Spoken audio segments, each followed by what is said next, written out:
আসসালামু আলাইকুম, সবাই কেমন আছেন? আশা করছি সবাই ভালো আছেন। বরাবরের মতোই আজকে আরেকটি রেসিপি নিয়ে আপনাদের মাঝে হাজির হলাম। চলুন তাহলে শুরু করা যাক।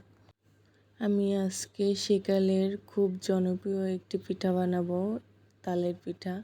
আসলে এই পিঠাগুলো এখন তো এইভাবে বানানোই দেখা যায় না। আমার মা চাচিরা এইভাবে পিঠা বানাতো, আর কলা পাতা করে এই পিঠাগুলো অনেক মজাও লাগতো খেতে।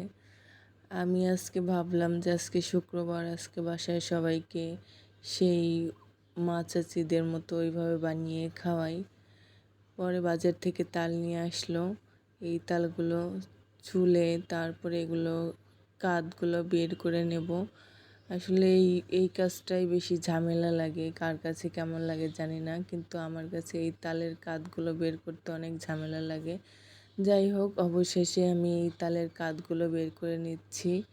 এখন এই তো আমার এতটুকু কাঠ হয়েছে। এখানে আমি চাউলের গুঁড়া নিয়েছি পরিমাণ মতো তালের কাঠ দিয়ে দিচ্ছি। এখন আমি নারকেল কোড়া দিয়ে দেব।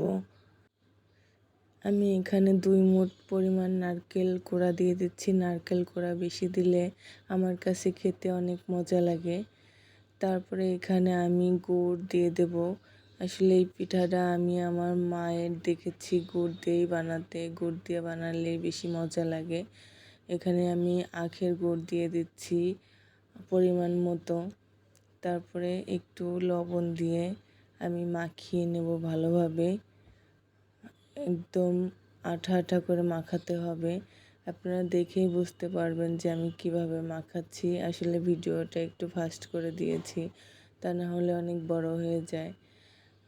এই তো আমি এইভাবে মাখিয়ে নিচ্ছি। মনে হলো একটু তাল কম হয়ে গিয়েছে, এই জন্য আবার একটু তাল দিয়ে নিলাম। এই তো আমার মাখানো হয়ে গেছে, ঠিক এমনটাই হবে মাখানো। এখন আমি এগুলো কলার পাতায় দেব। সেই কলার পাতা আমি রেডি করে নিচ্ছি। এইভাবে কলার পাতাগুলো কাটতে হবে। আপনারাও চাইলে এরকম খাবার বানিয়ে খেতে পারেন। আসলে এই তালের পিঠাটা খেতে অনেক মজা লাগে। মূলত এইটা আমাদের ভাষায় চাপড়ি বলে, আপনাদের ভাষায় কে কী বলে আমি জানি না। এই তো আমি কলার পাতার উপর একটু তেল মাখিয়ে নিচ্ছি যাতে সহজেই পরে উঠে যায়। এখন আমি তালগুলো এভাবে দিয়ে দিচ্ছি। এইভাবে দিয়ে উপরে আরেকটা কলা পাতা দিয়ে ঢেকে দেব।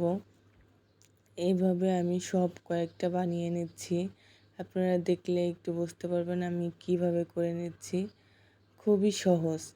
এভাবে আমি সবগুলো একে একে রেডি করে নেব।